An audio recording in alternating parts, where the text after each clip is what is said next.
What's going on, YouTube? Welcome back to another episode of 30 Minutes with a Millionaire. This is where me and you get to spend our time together to help you get to the next level. Regardless if you're starting your online Amazon business or trying to get to the next level, this is the floor, this is the time where you get your questions answered and we can help you get to the next level. So, if you're watching this replay, first and foremost, there's a few things you need to do to get the most out of the series.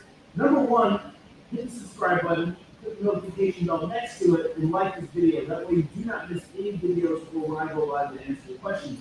If you're live with us right now, make sure that you subscribe, click the notification bell, and like this video. Now, if you're not live and you're watching this replay, you want to make sure that you're asking questions down below in the chat because I do read all of them and I do answer all of them as well. So, without further ado, guys, let's go ahead and get started. Shout out to everybody that's live, by the way. T. Evans says, design patents. Does this mean that even if I turn my products, would it still be under the patent? Or should I just stay away from products with any type of patent? So a majority of products, when it comes to physical products, are going to have some type of patent, especially if they're doing really good numbers or big numbers. I wouldn't be too nervous or concerned if the product that you find has a patent, because chances are it's going to have some type of patent. The way that you bypass this is through provisions and making adjustments. Now, like full legal disclaimer, like I'm not a patent attorney, I'm not an attorney whatsoever. Like this isn't legal advice, it's just my opinion. And you should definitely, if you find a home run product, before you invest thousands of dollars, spend $100 or whatever the consultation is to submit the product to a patent attorney so that they can review it. Chances are, like if you can send them an email and they'll review it and let you know. Sometimes for free, sometimes significantly cheaper than if you were to book them for a consultation. So keep that in the back of your mind. But ways that we've bypassed them is by making altercations, adjustments, and this can be in function, this can be in size, this can be in shape, so on and so forth. What you don't want to do is take a product that you find that is a viable product that is patented, and then change the color or put your logo on it, because you're infringing on the intellectual property, right? So, for instance, the blender bottle is patented, and that's an apparatus or a ball inside of a bottle that's made. The main function is for you to shake it and blend up powders or substances that are inside the thing, right? That is a patented design.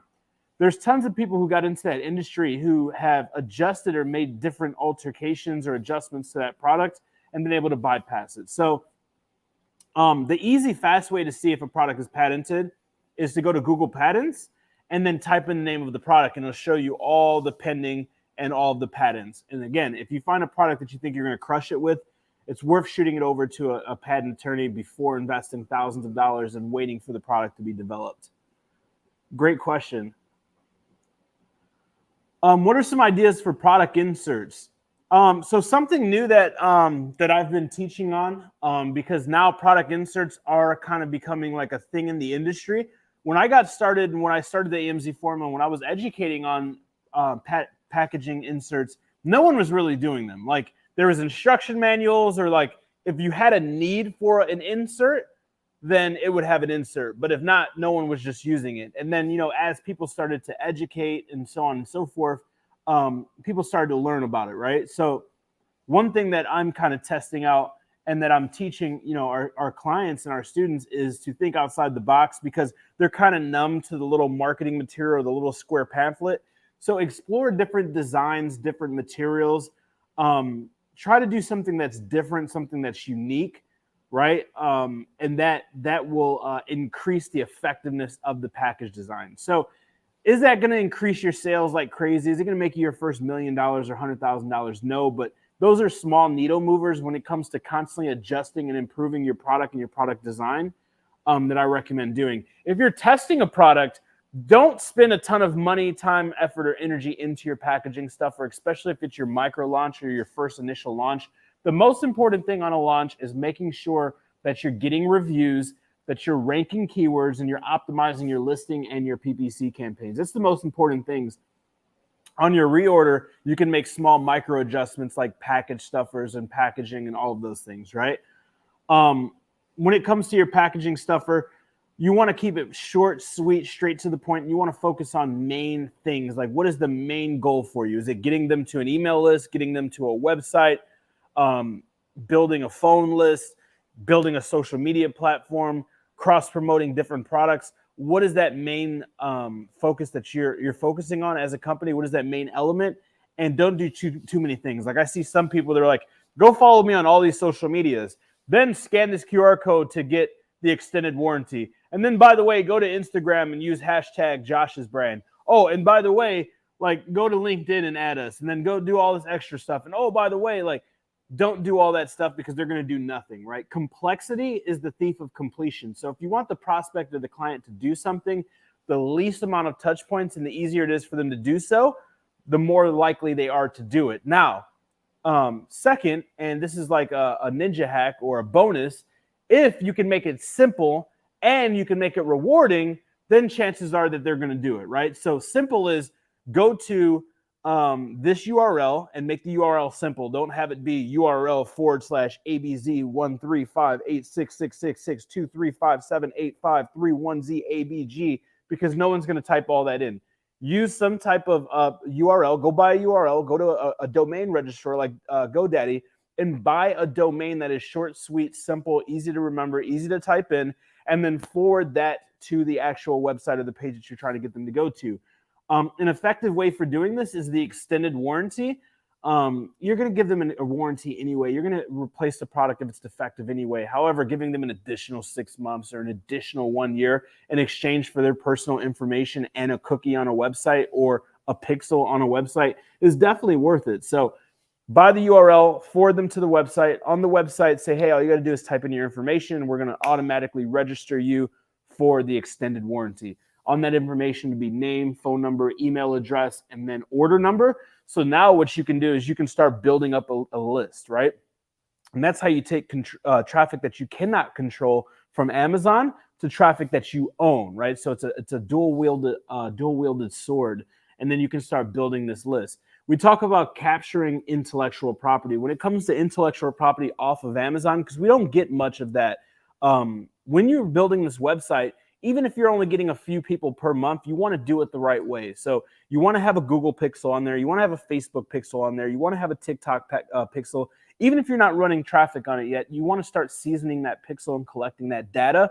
And then on top of that, you want to make sure that you're getting your phone number and email. A lot of people only do email. Phone number is huge because it has about a 90+% open rate. Email is typically around 6 to 12%. Will lowering the price of a product risk the seller losing the buy box? So the buy box, you don't have to be concerned about the buy box when you're doing private label or selling physical brands like what we teach. However, if the buy box is something that you're concerned about, there's a few variables that go into who gets the buy box. One of them, of course, being price. The other one being prime. Another one being seller review or seller feedback. And those are just a few of the main needle movers. So if all sellers are prime and all sellers have around the same review, then it's going to go down to price, right? We don't like to compete with price. We like to compete with value. So if you outvalue your competition, you won't have to worry about price because price is only an issue if value is absent. There is no value in lowering your price to compete with others, right? What you're doing is creating a bargain and you're attracting bargain clients. Unless you want to have like a brand that really doesn't have depth of like a brand notoriety, then you don't want to do that. One of my mentors, Russell Brunson, says to never discount your product, increase the value. So if you want to make a price, if you want to make an offer or a product appealing or effective, many people think, well, if I was to put it on sale, I'd sell more of it. Yes, you would sell more of it, but you sell more of it to the wrong people because the cheapest is never the best and the best is never the best is never the lowest price and the lowest price is never the best. So how do you get more sales without lowering the price? You do so by increasing the output or increasing the value or increasing the problem that's solved, because price is only an issue if value is absent. So if you focus on how can I outvalue the competition, then price will not be an issue. That's what Apple does. I constantly tell you guys to study Apple because they've done a remarkable job. I have an acronym that's WWAD. It's what would Apple do? Apple's not concerned about Acer. Acer's 10% of their price, why aren't they concerned about them selling more units? They don't. So if an Acer's $200 and an Apple MacBook's $2,000, one's 10% of the price of the other, they both search Google. So why is Apple a $1 trillion company and Acer not? Why is Apple selling out of these products when they do launches and Acer's not? Why is nobody waiting every year to buy the new Acer model, but everybody every 1 to 3 years buys new models of the same product with Apple and increases their LTV? Why? Because they outvalue the competition.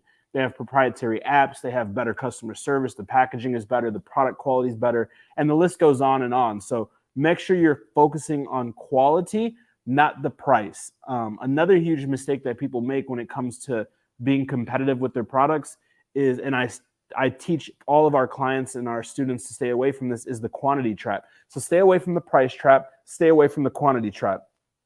Can these be effective marketing tools? Yes, absolutely. But they should not be your go-to or primary strategy. If you're starting a business or going into a physical product line and your main goal is to undercut them in price or offer more units or a combination of both, it's not a sustainable business plan. Opportunity score shows low competition on the opportunity finder, but why does the extension show high competition on Amazon for the same product? So these scores or opportunity finders are tools that Sunshine Appliance is referring to. For those of you guys that are lost, they're like these little proprietary numerical values that show in softwares like Jungle Scout and so on and so forth. And then there's actual tools where you can find products based off of those scores or those numbers. I often tell people to stick to the core fundamentals of product research. Don't be like so many people, and I hate that they do that because people become brainwashed by opportunity score and they become brainwashed by high demand, low competition. A product that has high demand, high competition is a winning product for the right person.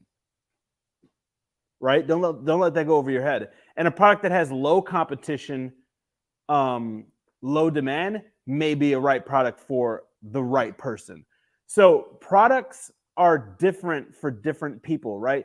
Viable products are different for different people. It all boils down to what is your objective. If I have a SKU list of 24 and I want to horizontally expand my catalog and offer more products, am I going to launch a product that's making maybe only $800 a month, but it's profit, but I'm expanding my catalog, which is going to increase my UPT, my LTV, and the evaluation of my company through vertical integration? That makes sense for me. If you're a first-time seller, are you going to launch a product that's only making you $800 if your goal is $3,000? No, it doesn't make sense for you. So the first part of product research is identifying a product that's a good fit for you. There's multiple things that you have to look at. No two people on this stream will have the same characteristics of a winning product. Number one, what is your risk tolerance? Number two, what is your investment tolerance, or how much do you have to invest in production, marketing, and launching of this product? Number three, do you want to just build a generic brand where you're just launching products and you're building up your cash flow, or do you want to build a brand that you one day exit for a higher multiple? You have to ask yourself questions like this before you start doing product research. Once you start doing product research, stay away from these flashy, shiny new cutting edge tools that they have in here, because it's just stuff that they're doing to compete with other softwares. All the softwares, if you understand how the softwares work, the softwares tie into Amazon's API to review the catalog of products that are in their inventory system. Any information that is extrapolated and populated from that API or from Amazon's catalog is an algorithm. What is an algorithm? A nerd word for a developer puts a bunch of variables and a bunch of code into this software to do specific things. So Jungle Scout, for instance, which those guys are awesome. They're here in Austin where I live at, and I've got a good relationship with them. I've used them for years. When I asked them, yo, how did you come up with the opportunity score? They couldn't tell me, and they had to reach out to their development team. Now, I can't give you the exact answer because they don't know the exact answer, because it's an algorithm that was coded based off of a ton of different parameters. So what I'm getting to, without going down a rabbit hole, is if you don't know the parameters to how an opportunity score is populated or created, do not rely on it. Do your own due diligence. So once you identify what a good product looks like for you, Then all you have to do is make sure when you find a product, does it match with a good product for you, right? Don't worry about the opportunity score. Is it selling 24/7, 365? Is it not seasonal? Is it not trending? Is it in the $3,000 to $5,000 launch range, which may be your budget, right? Is it in the launch in 1 year or less range, which may be your risk tolerance, right? Start to identify your own search parameters and then cross-reference the product that you found and the data that you can see that's real data, not algorithmic controlled data. And then if it's if it matches, then it's a good product, right? Because all products on Amazon sell. The $1 million question is, am I going to find the product that's going to be able to, like, when I launch this product, if I want to build a brand, is it a good introduction product to building a brand? Is this product going to make me enough money? These are questions that you want to ask yourself, right? So when doing product research, there's 2 phases that I teach on and I recommend. You have a validation, you have a verification. So the first step is the validation, which is doing the preliminary due diligence to find a product. This is crossing the T's and dotting the I's. This is doing your due diligence and creating that list for a product that's good for you. Then you have product verification. Product verification is when you get the product to the marketplace and get direct consumer feedback, right? So those are the 2 things that you want to look at, and that's kind of the list that you want to build. What are the categories in which I can use FBA? You can use FBA in all the categories. The key is identifying which categories you're restricted in and getting ungated to sell in that category if the product that you want to launch is in that category. So prior to investing any money or developing a product or a relationship with the manufacturer, when you do product research, you identify you want to launch or test a product, you want to go into Amazon's Seller Central account and you want to look at that category and see if that category is restricted to you. If the category is restricted to you, then go under the ungating for that category or subcategory within Amazon's terms of service. All this is accessible in the back end of Seller Central on Amazon in your dashboard, and identify what is it that is needed to become ungated. If you're having trouble on your app, create a ticket, or in your email, create a ticket, email support, say, I want to launch a product in this brand and I'm gated. What do I need to do, or what do you need from me in order to become ungated? Every category is different. For topical, when I got ungated, it was I had to pay a fee. Then once I paid the fee, I had to give them what's called a COA, which is a certificate of analysis. And the certificate of analysis was needed because this product was a topical, which means it goes on your skin. If a product is ingested or eaten or taken, or it's a topical, which means it goes on your skin, they're going to have different requirements than an appliance that goes in your home, right? So depending on the category or subcategory, they all have different requirements. Some of them are based off of how old your account is, how much sales that you've had, and then some of them have specific things that they're going to need from your supplier or from your manufacturer, which you can get from them. And I would not begin manufacturing until you become ungated and you get the things that they need and you have an approval to sell in that category. In your opinion, what are your top 3 ways to build capital with no money to invest and little experience? Something you can start making money with in a few weeks. So if you look at it as, if you look at this as like a chart, right? If you look at it as a chart, the way to make money with no money, because there's 2 ways to make money. You can make money through time, or you can make money through leverage. And when you make money through leverage, you make money with money, right? You've heard the saying, it takes money to make money. Well, not necessarily. You can make money with no money, but when you make money with no money, it's less money and it's more time. So I don't have my whiteboard, so I can't draw this. So I need you to visualize this and take notes on it.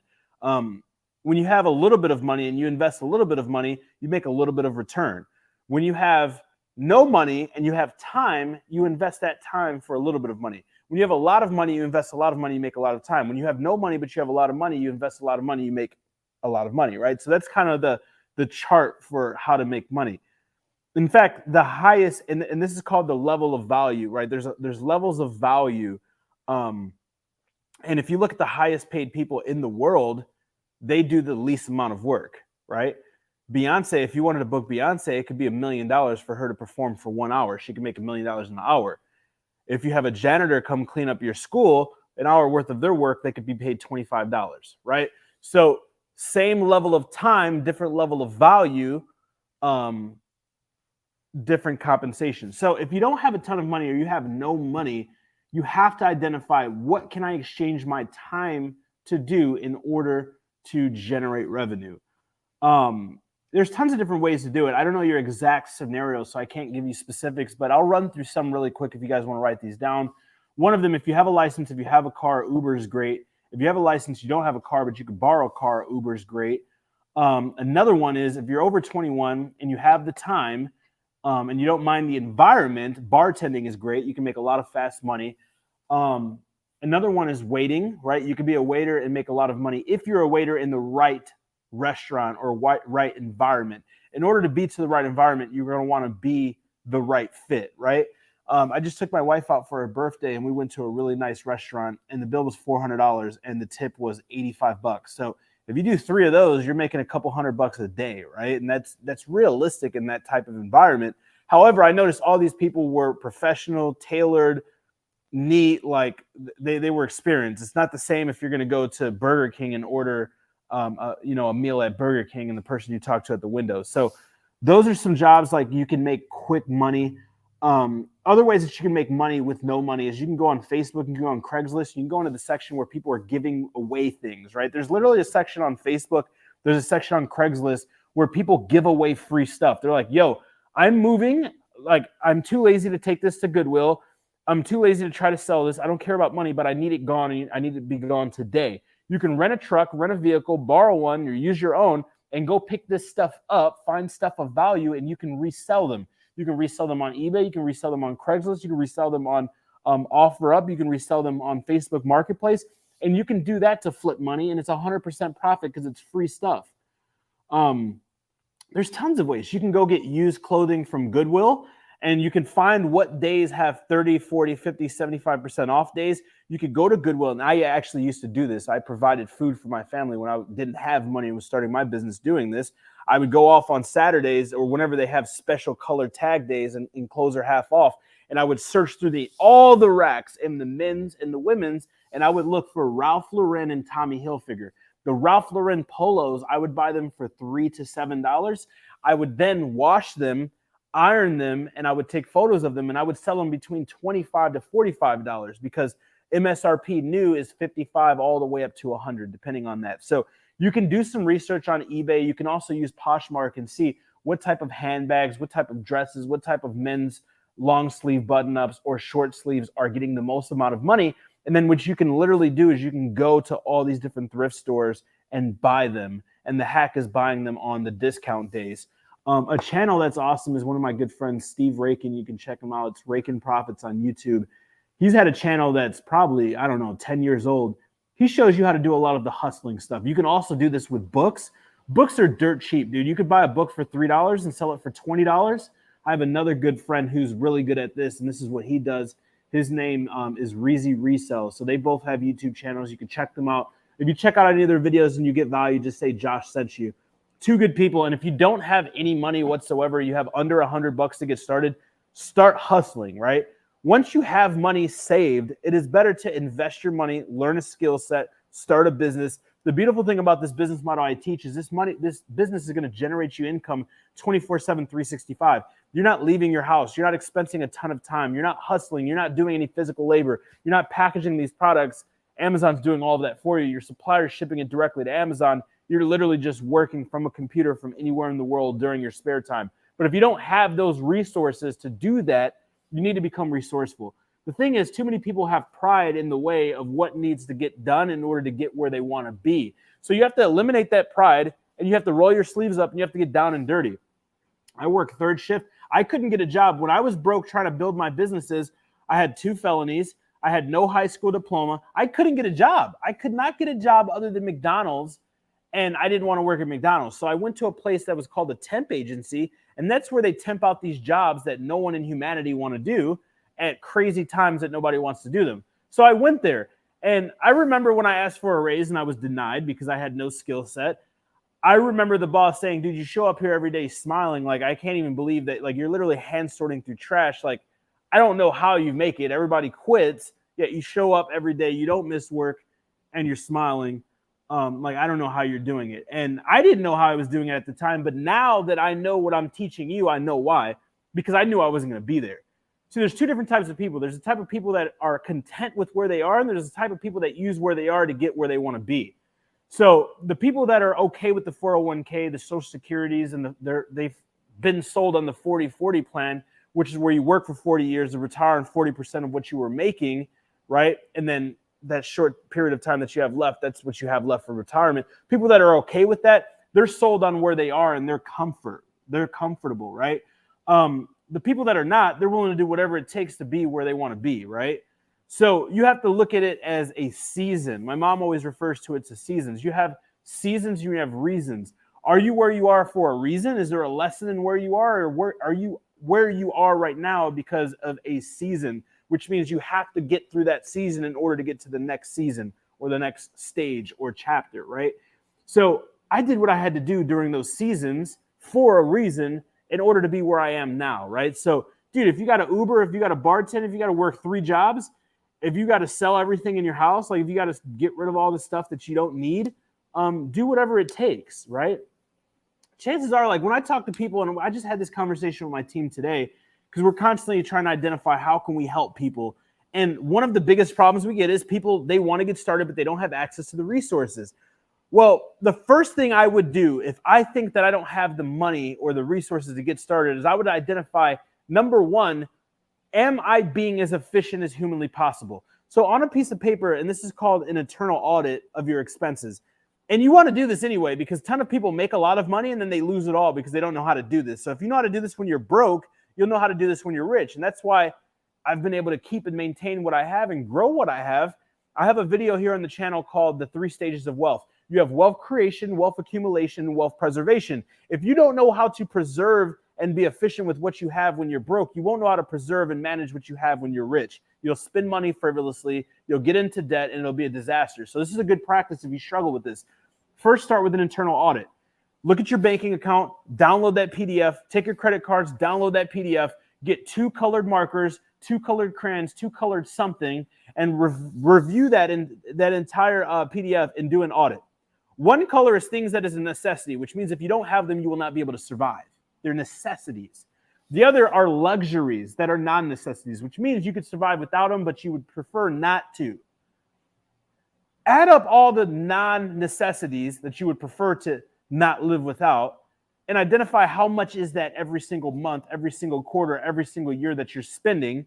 And then ask yourself, if I was to remove those and sacrifice enjoyment and luxuries and drinking and eating and going out and Netflix and all this other bull crap, would I be able to have the means necessary to invest right now to get where I want to be at tomorrow? The method I call this is drinking water so that you can drink wine, right? You're going to have to sacrifice. There's going to be a discomfort, whether in the beginning or the end, right? And some of you guys are not going to want to hear this and you're going to leave because you're weak, but that's okay. You're going to sacrifice in the beginning. You're going to be uncomfortable in the beginning, or you're going to sacrifice at the end and you're going to be uncomfortable at the end. Let me explain. When you're starting a business, when you're in your 20s, when you're in your early 30s, you're not going out, you're not doing luxurious things, you're not spending a lot of money, you're not traveling, you're not doing all these things. You are sacrificing things that you want to do, okay? That is uncomfortable. However, it's necessary, because if you don't do it now, when you become 40, when you become 50, when you become 60 and you want to retire, you will not be able to, because you don't have access to the resources to do so. So you will be uncomfortable, okay? And you will be uncomfortable, and you won't be in a position that you want to be in. So you have to do it now, or you will do it later, right? Many people die with mortgages in their homes, cars not paid off, and under $10,000 in their bank account because they fall victim to this. They sacrifice their entire life for things that they want to do, and then when it comes time to retire, it's too late. It's too late. There's not enough time. So I chose to sacrifice when I was young, and I suggest that you sacrifice while you're young, because it is easier for you to bounce back and be nimble from mistakes and losses, right? If you're 55 years old trying to retire and you're gambling your life savings to start an online business and you can't lose that, or you're going to lose your house, you're not going to be able to provide, and you're retired and you're old, it's going to be difficult. If you're in your 20s, you're in your 30s, it's easy to bounce back. So you sacrifice for your dreams, That's early, or your dreams become the sacrifice. That's late. So I often tell people, and they don't want to acknowledge that, like you have to sacrifice and you have to be uncomfortable. You're going to sacrifice and be uncomfortable up front, or you're going to do it in the end.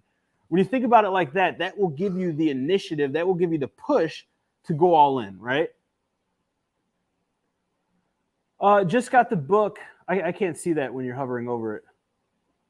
Just got the book. Can't wait to lock in. Awesome. Shout out to how do you say his name?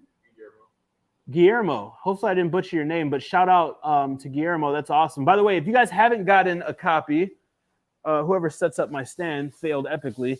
But if you haven't gotten a copy of I'm Gonna Fall and Break My Neck, that's not the name of it. But if you haven't got a copy of One Product Away, make sure you go to www.oneproductaway. That's the number oneproductawaybook.com and get your copy. The book is absolutely free.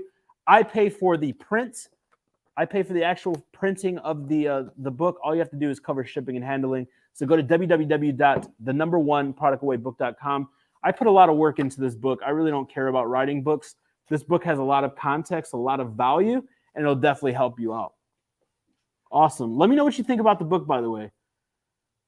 Price is only an issue if value is absent. Absolutely. Very detailed explanation. Thank you very much. You're welcome. Can you break down the landed cost for a product? Yeah, absolutely. So I have a good video on this. I can't remember the name of it, but you guys should really check out the channel because I literally give away like everything in the channel, and I generally think it has the best quality content on YouTube. So yeah, you should check out. Majority of your guys' questions, I've already done videos on them.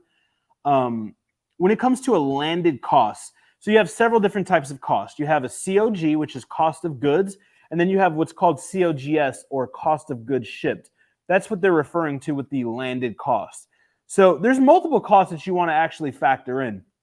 You have the product, then you have the shipping, then you have Amazon FBA fees, and then you have advertising costs. And I really should have set the whiteboard up, but so number one is identifying how much your product's going to cost. So that's the Alibaba price. That's the manufacturer price. Then once you choose that and select that, you have the price of shipping. So you can get a shipping quote. You can get a quote from a freight forwarder or from your supplier. You can have them help you get it, and they will give you a price for shipping. Now what you want to do is take that number and divide it by the amount of units, and that gives you a price per unit shipped. So you can look at this number as one big number, but I like to looking at it as per product so I can see exactly what my profit's looking like, right? So if it costs me $1 to manufacture my product and I'm ordering 1,000 units and my shipping costs $1,000, that's $1 for shipping and $1 for production of my actual product. So my COGS, or cost of goods shipped, is $2. Now, when I go to FBA calculator, go to Google, type in FBA calculator for Amazon. It'll show you this free interface that you can use to calculate your actual FBA costs. When you go to that calculator and you type in the information, it's going to give you an FBA fee, an estimated FBA fee. The FBA fee is the cost that Amazon is going to charge you to pick, pack, store, ship, and even handle customer returns and exchanges. If they charge $1, and these are just rudimentary basic numbers so you guys can get the picture, right? If they charge $1 for FBA and your supplier charges $1 to make your product, and the shipping, when you take the big number divided by the amount of units, comes out to $1, your overall cost fulfilled, right, is $3. Now, if you're selling it for $10, your net profit margin would be 70% and your profit would be $7, right? Again, just random numbers. You want to understand that net profit margin for a few different reasons. If your net profit margin is 70% and you start advertising, which you're going to need to advertise via PPC to launch your product and rank for these keywords, that means your ACoS, or average cost of sale, can be up to 70%, which is your net profit margin, before you become in a deficit. If you're profiting $7, your product cost is being sold for $10, you're profiting $7, and your profit margin is 70%, you can spend up to 70% ACoS, or average cost of sale, or up to $7 to acquire a customer, right? While breaking even. That's just like the basics of understanding the math and the financials behind how do I determine profitability, how do I determine pricing, so on and so forth. Now, to give you guys some like cookie cutter numbers and pointers, I recommend profit margins being 25 to 30%. The higher the profit margin, the better. There's no like you have to be 42.5% or you suck at life. It can be whatever you want. The higher, the better. Now, do not sacrifice the viability of your product due to greed. Of course, we would all like 100% profit margin, but you have to identify who is the best in the industry, who's selling the most amount of units, what is their price, right? And if they're not the highest price, who is the highest price that is selling the most amount of units? So you should be looking for the lowest price selling the most amount of units, the highest price selling the most amount of units, and the middle or median brand or product that's selling the most amount of units at the middle price, right? And that will kind of give you pricing guidance for what is the lowest I should charge, what is the highest I should charge, what is the sweet spot. Typically, if you look at the high price and the middle price, I like to be somewhere in between the middle and the high. Here's one more hack that I'll give you, or one more ninja tip. When it comes to pricing, in the beginning, you can manipulate pricing as much as possible without resistance or without it being detrimental to your ranking process. However, when you start getting reviews and traction, you start to rank and you start to show up for these different keywords and search terms, you want to be very, very careful with the adjustment of your price because it can be detrimental to your ranking. If you increase your price too high, what can happen is you can lose your ranking very, very quickly because one of the main factors for ranking is the amount of units that you're selling on a daily basis, okay? So in the beginning, you can play with this as much as possible. But I will tell you, once you're ranking for these keywords, it is easier to go down in price than it is to go up in price. Just think of it like this. When you go up in price, you will meet resistance. When you go down, you will meet more, you will get more sales, right? So you go up in price, less sales. You go down in price, more sales. So the true question is, how can I find the sweet spot? You want to do that in the beginning when you don't have a lot of ranking and you're not getting a lot of traction. And the easiest way to do so, you want to get as close as possible to this and not be messing with this too much. However, when you're optimizing, optimize between 50 cents and $1. In the beginning, you can go $2 or $3 at a time. Once you're ranking for these keywords, do not go more than 50 cents to $1 because you will start to get massive resistance.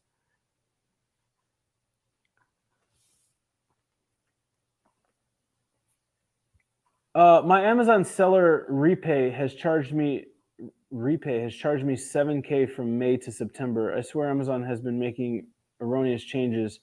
Is there something I'm missing that could cost so much in fees?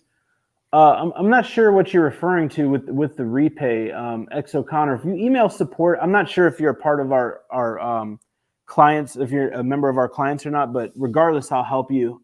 If you email support at theamzformula.com, like an example of your invoice or the literature from Amazon, and give us a little bit more context as to this, our team can do some research and help you. But I'm not too familiar with that. By the way, Amazon is constantly updating their terms of service, their guidelines, their pricing structures.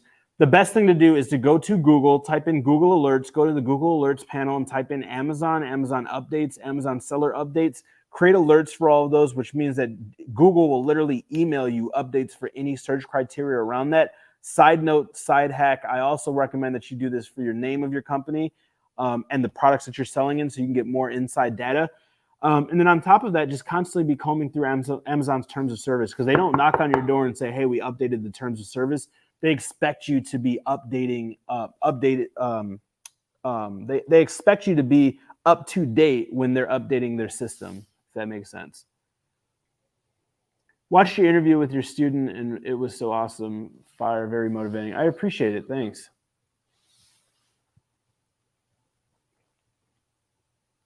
I think I'm 50, so I hope so. I know that sounds a little harsh. I don't mean to be harsh, and 50 is definitely not too old to get started. But so there's two ways that, and I try to make things very, very simple when I teach because I don't have a high school diploma, I don't have a college degree, and I remember how it felt to be overwhelmed in school. That's why I quit, and I felt like I would never be successful because I quit when nobody I went to school with is successful, or at least at my level. I make more money than anybody who graduated my year. And I remember distinctively feeling screwed or lost because I didn't understand what was going on. So I vowed when I started education that I would make success simple. I would make education simple. So here's the easiest way to look at it. There's two ways that you can fail with this business or anything in life. Number one, you don't start. Number two, you give up. Very simple, yet very hard to achieve. Everybody starts and a majority give up. So once you start, how do you not give up? That's the $1 million question. So as long as you start and you do not give up, and what will help you not give up, number one, having a support system. Number two, having a support infrastructure, having accountability calls, having email support, having a group of other like-minded people who want to see you win, who are going through the same struggles, through the same trials and tribulations. These are things that will help you. I refer to this as the 3 pillars of success when I teach my clients. And you may want to write this down. Number 1 is patience. Number 2 is persistence. Number 3 are resilience. These are the 3 fundamentals and frameworks that would allow you to sustain and persevere through the turbulence of becoming successful in building this online brand, right? And I remember, like, my mentor always says, the faster you become successful, the faster you take action, the quicker you'll become successful. The quicker you become successful, the longer you get to enjoy success. So success has a need for speed, so you should move quick every single time. If you want to live a better life, you want to live a better life for a longer period of time, you should move now. I want to start Amazon FBA, but I'm stuck on product research. So many good options. How do we get past analysis paralysis? Awesome. So the good thing is you've diagnosed yourself falling victim of analysis paralysis. So once you identify, because it's very easy to fall victim to analysis paralysis and not know what analysis paralysis is, and then you're in this infinite loop of not getting results, right? So once you identify, okay, I'm not being selective, I'm falling victim to analysis paralysis, that means you have to come to a conclusion. You have to decide. The Latin root of decide is decide, which means to cut or sever from something. You have to remove yourself from the restraint that's holding you back so you can move forward. So now that you know that, it all boils down to you making a decision. A lot of the paralysis from decision-making with your products comes from a fear of failure. Well, what if I was to tell you, even if you made a mistake, you would be moving forward? Even if you made a mistake choosing a product, you would be further than you are by not choosing a product or making a mistake. See, when studying some of the most successful people in the world who've developed and built 6, 7, and even 8, 9-figure companies and brands, a lot of them I study are billionaires who all have the same way of thinking. They all have this same framework or similar framework that they follow, where they fail forward, fail fast, fail often. Why? Because failure, and I hate the word failure and the association with it that, you know, standard humans have with it. Failure is a form of progression, right? In the gym world, you seek to do reps to failure to get new progression in your fitness journey. In business, why do you avoid failure and then get mad when you're exactly where you are?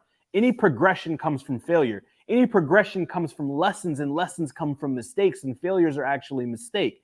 In fact, it's impossible to become successful without mistakes or failures. I look at failure as a true failure being you not starting or giving up. If you start and you make a mistake and you lose money, that's not a failure, that's a mistake. If you make that mistake, you have a lesson. If you implement what you learn from that lesson, you have progress. But if you don't do any of that, you don't have progress.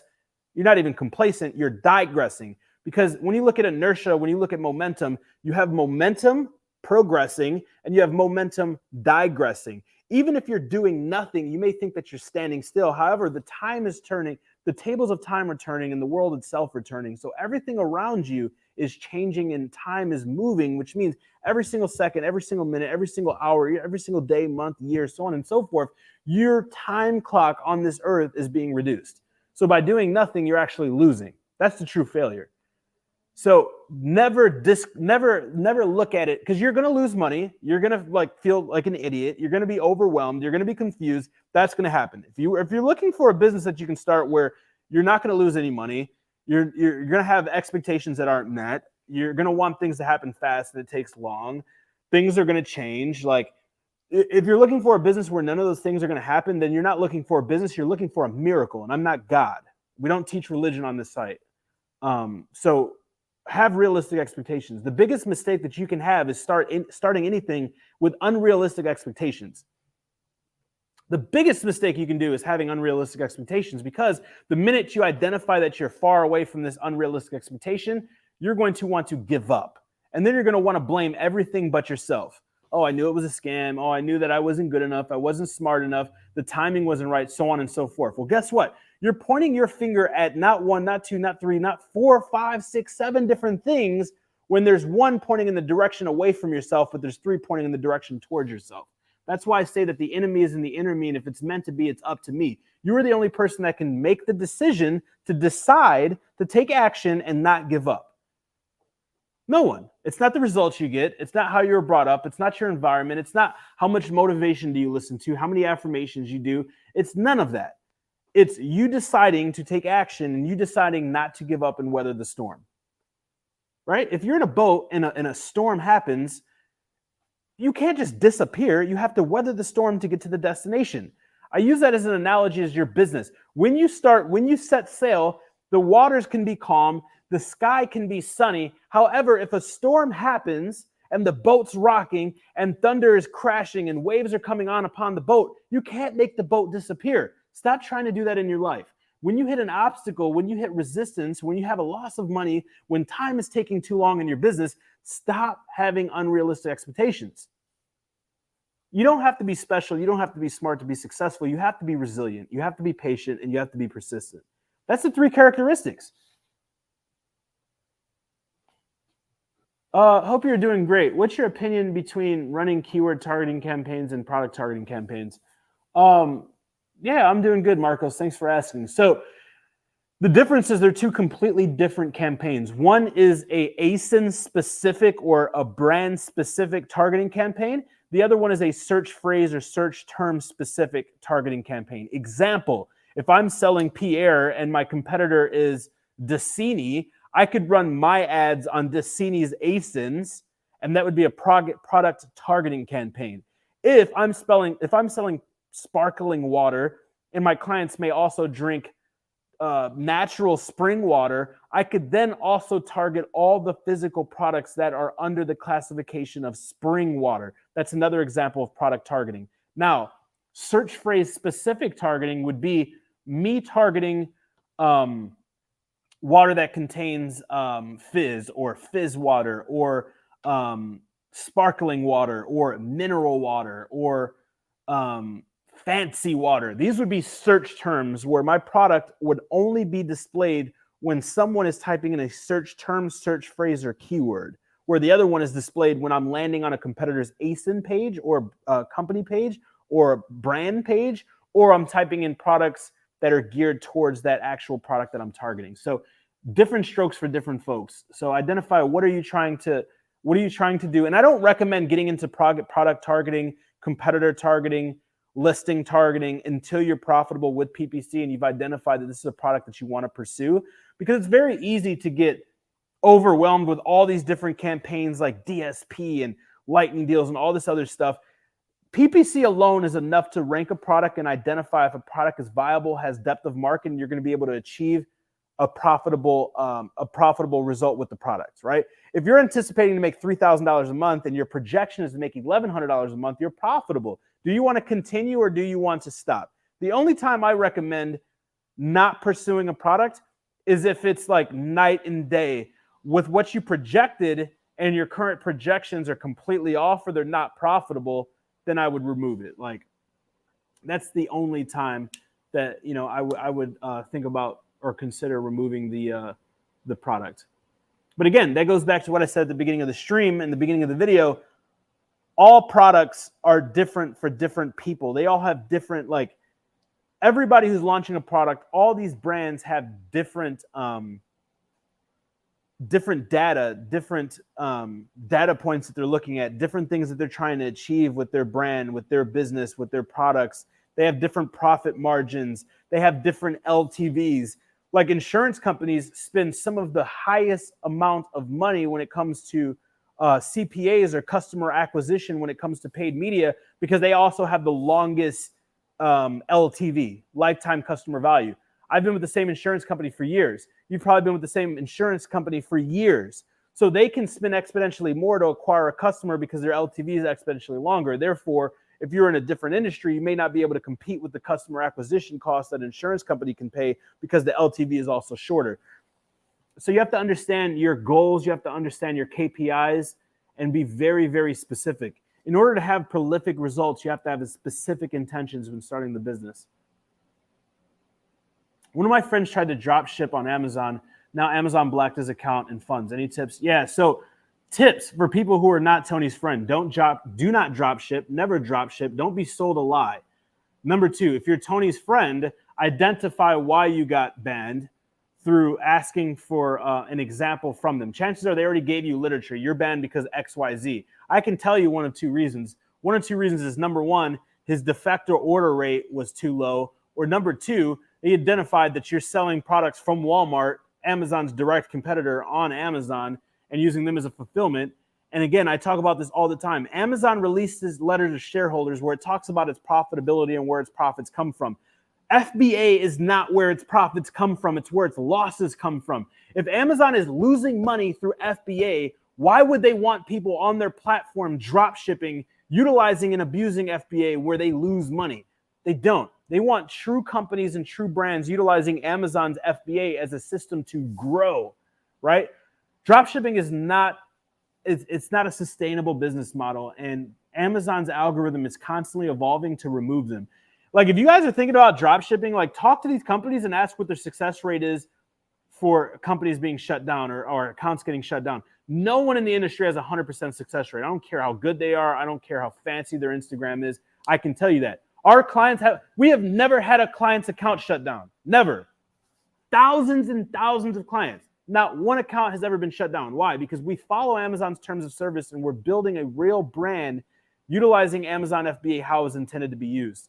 So he wants to identify how and what happened for his account to get shut down. Chances are, like, once they swing the hammer down, they're not going to allow you to get your selling privileges back. The only way you can get your selling privileges back is one of 2 ways. Number 1, you prove Amazon's wrong, and Amazon very seldomly is ever wrong. Chances are they caught you breaking their terms of service, where in the terms of service it says if you break the terms of service, you can be removed from the privilege to sell on Amazon, and we will never give it back to you. That's in the terms of service. And option number 2 is that you beg and plea to use a different business model, one that is actually TOS compliant and it's under a different entity. And there's still an opportunity that they deny you, right? But that's another good way that you can do so. Another way that you can cut corners is creating an entity under a different IP, a different social or EIN in a different business name, and then have him be like an angel or a shadow investor in the company, or be on the books but not on the front end. And then he can be a part of the business and you can create an account. So that's just a few different ways. But drop shipping is dead. It's not sustainable. There's no longevity. Like, a lot of people fall victim to it because, again, unrealistic expectations. People say all the time, Josh, this sounds too good to be true. Is this real? I tell them yes. They don't do this, and then they go do what's too good to be true. What's too good to be true? Spending zero money and making a ton of money using the largest company in the world and having this last for years to come? It doesn't happen. Drop shipping, Amazon does not want you drop shipping. There's no 9-figure drop shipping company utilizing Amazon. Is there 9-figure drop shipping companies? Yes, absolutely. Wayfair is one of them, right? They're not using Amazon's platform.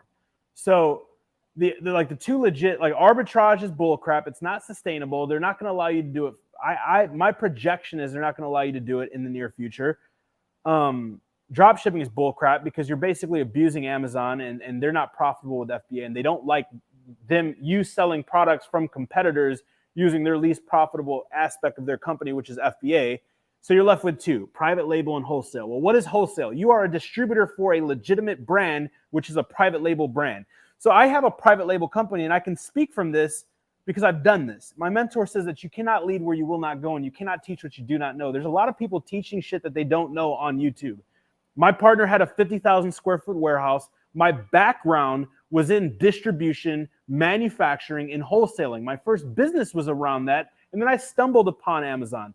So I understand what it's like to be on both sides of the private label spectrum. Private label direct to consumer and private label direct to businesses. There's B2B and business to consumer. I chose business to consumer because it's more profitable. There's less touch points. It's more profitable. You can sell those businesses for higher multiples, so on and so forth. The legitimate 2 business models are wholesale and private label. And if you understand wholesale, you're a distributor for a private label brand. What I project that Amazon's going to do with wholesale accounts and distributors is they are going to reduce the amount of people they accept using the platform and the buy box because they don't want hustlers. Amazon has made statements, quote unquote, we do not want hustlers. We don't want you to hustle on Amazon. That's why they're not going after eBay, and that's why they stopped going after Etsy. They started going off after Etsy by starting a beta for Amazon Handmade. They stopped doing it because they noticed a lot of people on Etsy are hustlers, and they're never going to go after eBay because people on eBay resell and they hustle. They want real brands selling real products on Amazon. That's their main goal. Is it normal for Amazon to take a long time, more than a week, to replenish my inventory after shipment has arrived in the warehouse? Anna, if you're talking about right now, that is typical because you're in fourth quarter. Understand and this is like a ascending to descending chronological order from left to right, right? So January being quarter one, December being end of quarter four. The closer you get to quarter four, the longer the inbound shipments are going to take, and the longer like just everything is going to take, because the amount of incoming of purchase orders, incoming shipments, and as well as incoming customer tickets and seller tickets are going to be higher, right? So logistics is going to cost more Q3, Q4. Inbound shipments are going to take longer Q3, Q4. Response times are going to be slower Q3, Q4. Q1, Q2 shipping is going to be lower. Inbound shipment is going to be faster. Response rates are going to be quicker as well. That's just a good like standard practice to look at it. Selling products that Amazon is selling, how do we compete? Selling products that Amazon is selling, how do we compete? When I see that they are selling a certain product, I just skip over it. Yeah, so look at this. Is a perfect example. I'm glad you brought that. So when you lack competence, you lack confidence. The reason why you're skipping over that product is because you don't have the competence to identify if it's a good product or not. Therefore, you lack the confidence to launch that product. You have to understand what brands Amazon owns. So you should, if you're selling on this platform or you want to sell on this platform, you should do some research on the platform and know what brands Amazon owns. If you knew the brands that Amazon owns, one of them being Amazon Basics, you will know that they do not care about innovating. They care about offering the best product at the best price. That's all they care about. Their direct competitor, and the reason why Amazon has Amazon Basics is because Walmart, the direct arch nemesis, has great value. Walmart, great value is not the best. It is the cheapest and best option for most. So if you understand their brands and the products that they're selling, and you understand their entire business model, you won't be concerned. One of my brands is in the office product space, and one of the direct competitors making all the money was Amazon and Amazon Basics. Guess what? I slaughtered them. I sold my product for more, and I sold more of my product than them. I was not concerned whatsoever. When you're looking at these large competitors and these large brands, the only time you should be concerned about a large brand or a large competitor is if they're the only whale in the ocean. If you see Amazon and then you see tons of other sellers that you've never heard of who are private label sellers who are making 5 figures, 6 figures a month, then you're good. If you go to an industry like blender bottle or like bottles for supplement mixing or whatever the keyword is, and you only see blender bottle, that's a problem, right? That they're the only whale in that ocean. That's what's called a monopoly. But if it's not a monopolized industry or category and Amazon's in there, so be it, right? If tons of other big people are in there, so be it. As long as you're doing your due diligence and you're looking at the data and there are other people like you making money. If it's dominated by these whales and there's no small people making money, then get away. Like, you could not compete in toothpaste. You just could not do it. Like, it's very difficult. I know someone's doing it. Josh Snow, who's the founder of Oral Snow Care, he created a brand that's a private label brand that's selling on Amazon for children, and they specialize in toothpaste. He's able to do it because he has a 2-3 million email list and phone number list probably. He has depth of market and brand notoriety in a semantically relevant product, number 2. And number 3, he's innovating in a space that lacked innovation. Children like my son, who's 8, I have to get him like blueberry flavor, blue colored toothpaste. He doesn't want to use the Colgate that tastes like mint, right? Well, his new company, Snow's new company, I forget the name of it, but it's a children's company for toothpaste.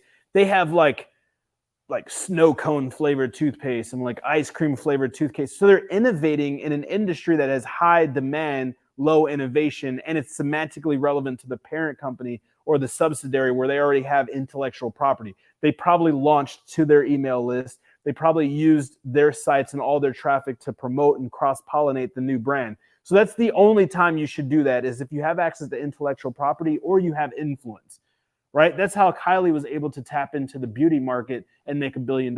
She has massive influence. Massive influence. So she harnessed that influence and used that influence to launch that brand. At what stage of production should an inspection take place? So you have several different types of inspections. You have inspections where you can have, so you have the main two, without going down a rabbit hole, are going to be your pre-manufacturing inspection and your post-manufacturing inspection. Pre-manufacturing inspection is like going to see the prototype or going to see the developed product where they quoted you a price, going to meet the supplier and manufacturer on your behalf, going to tour the facility or the warehouse or where they're making your product, and pretty much report to you with all of the documentation. That's the least used one. However, like for different scenarios and specific scenarios, it makes sense. Like if I was going with a beauty product, I would do that because I want to make sure that their facility is FDA approved. I want to make sure that it's clean. I want to make sure it's up to my expectations so I can brag and boast about the cleanliness and about where it's built when I charge more than everybody else, because that would be a strategic approach, number one. Number two, the majority of inspections, and really the only one that majority of you guys are gonna have to worry about, is called a post-production manufacturing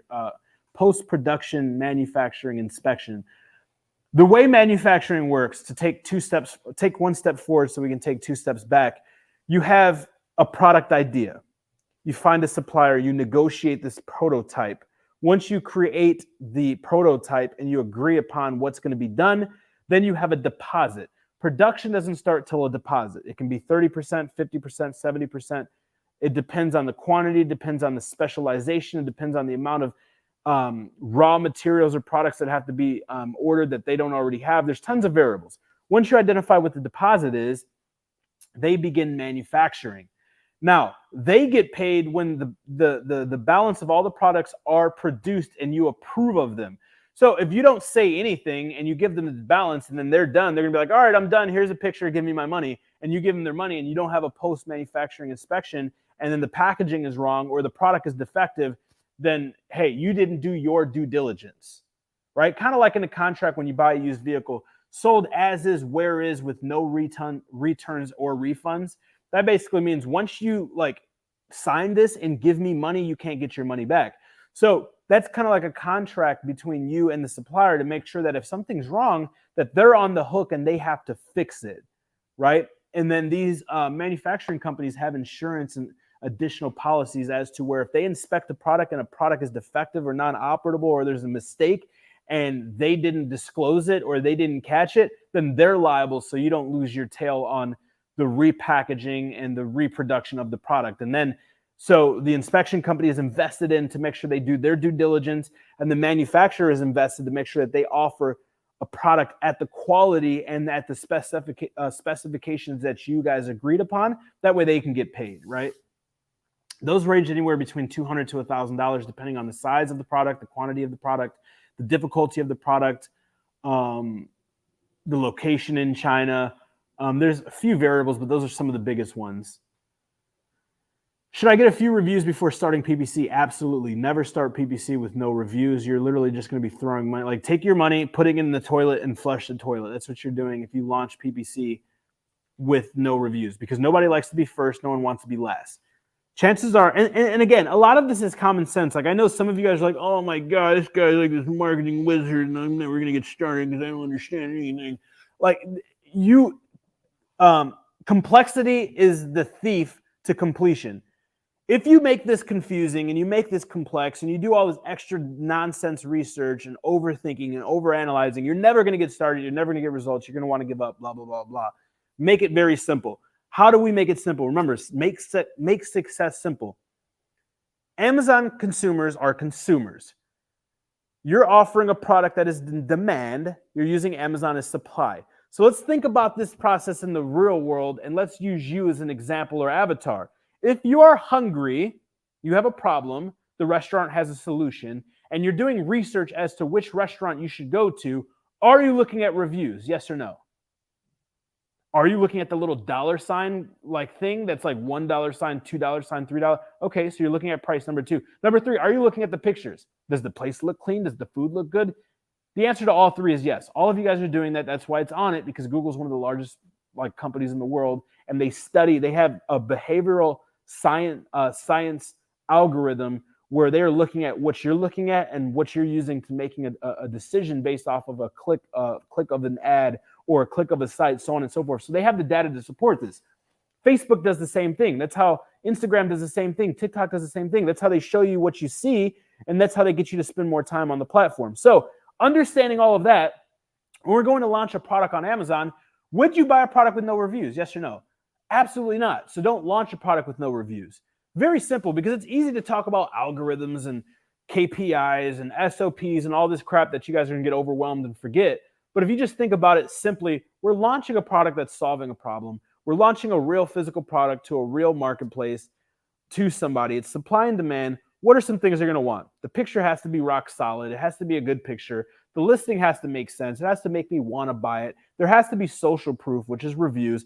So how do we get reviews when we're starting out? Because somebody's going to ask this next. You start with friends and family. So you want to go from friends and family, and you want to get 5 to 10 initial reviews to start, minimum.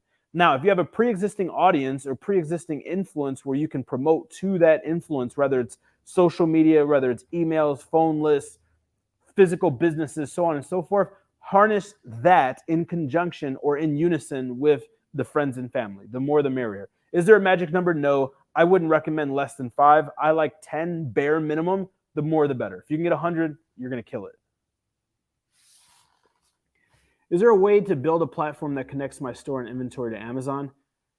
Yeah, there's tons of different ways. Like, I don't really specialize in that. And I don't know like why you would want to do that unless you're using Amazon like as a fulfillment, but they really don't want you to do that. There's different apps, like you can connect Amazon with Shopify and stuff like that. So it just depends what you're trying to do. But if it's a large platform like WooCommerce or Shopify, usually there's integrations. It just depends, like, what would you want to do?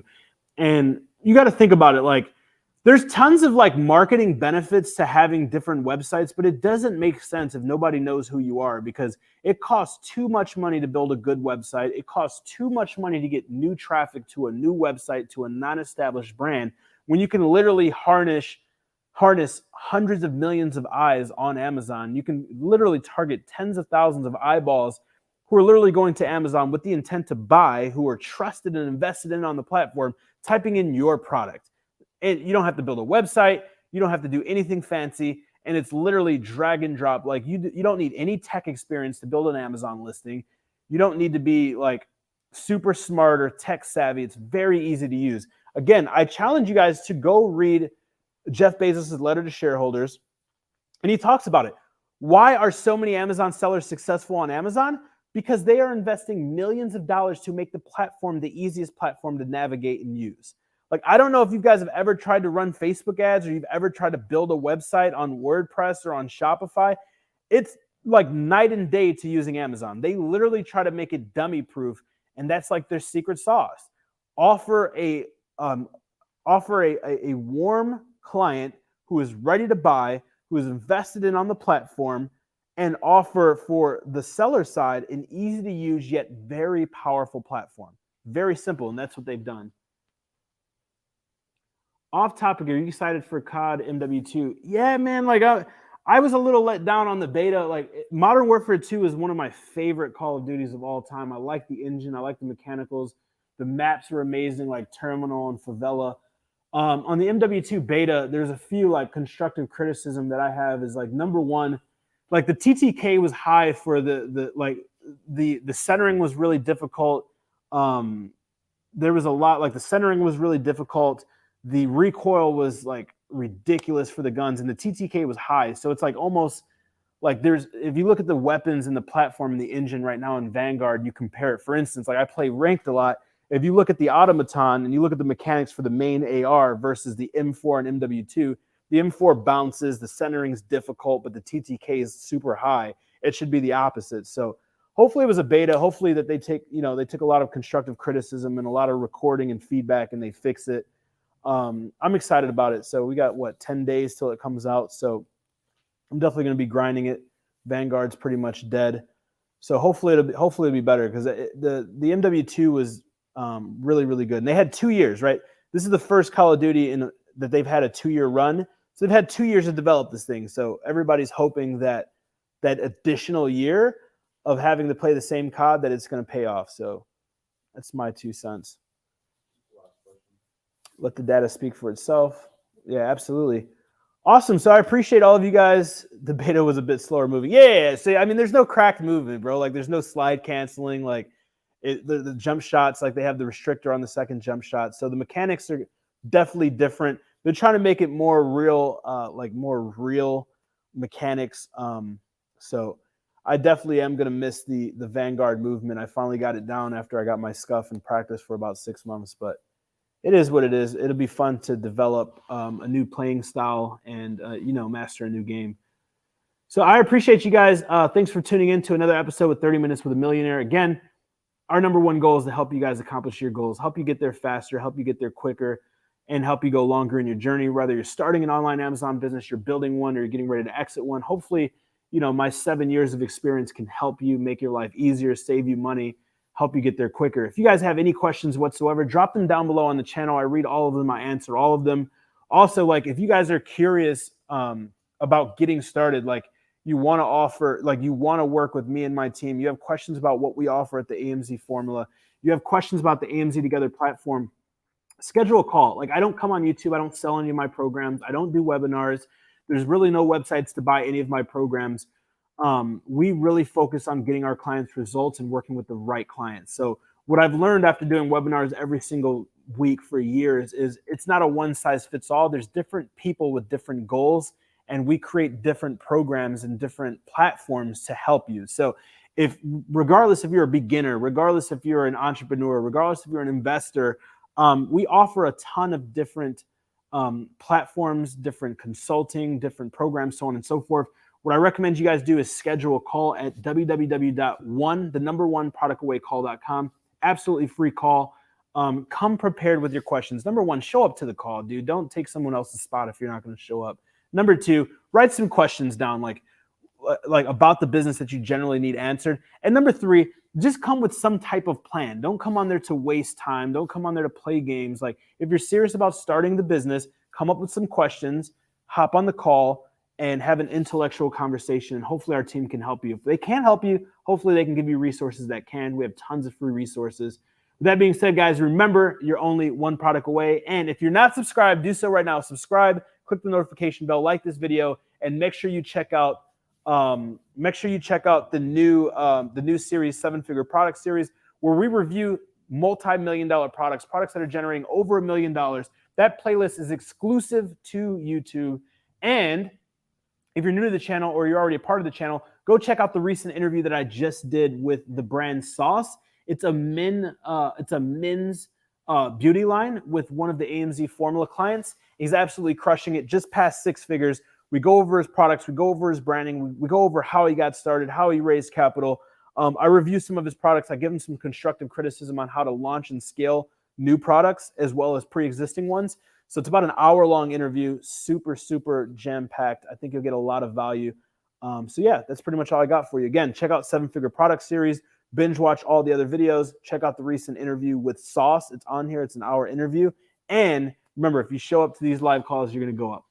Talk to you guys soon.